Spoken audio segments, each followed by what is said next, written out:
Sosok kakek viral gendong jenazah cucu naik ojol 53 km di Makassar, tak punya uang bayar ambulans.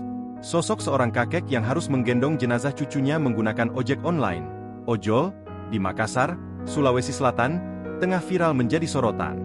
Kisah kakek ini dibagikan oleh seorang driver ojol bernama Darmawan Syah yang mengantarnya dari kota Makassar menuju Kabupaten Pangkep, Sulawesi Selatan.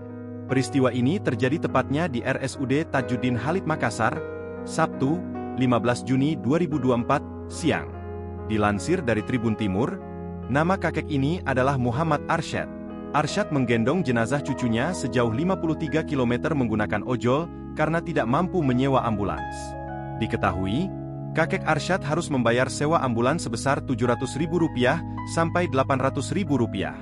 Hingga akhirnya, pihak karyawan rumah sakit menyewakan driver ojol untuk mengantar Arsyad dan jenazah cucunya menuju Kabupaten Pangkep. Sementara itu, Darmawan Syah menceritakan kronologi dirinya mengantar sang kakek naik ojol dari kota Makassar ke Kabupaten Pangkep. Darmawan Syah mengaku, awalnya ia datang ke RSUD Tajuddin Halid Makassar untuk mengantarkan pesanan makanan.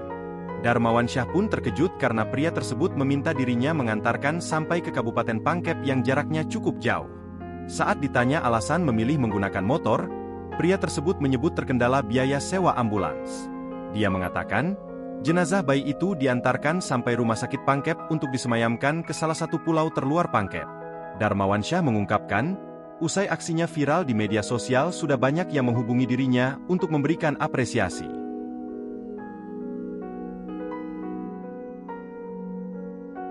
Download Tribun X sekarang, menghadirkan lokal menjadi Indonesia.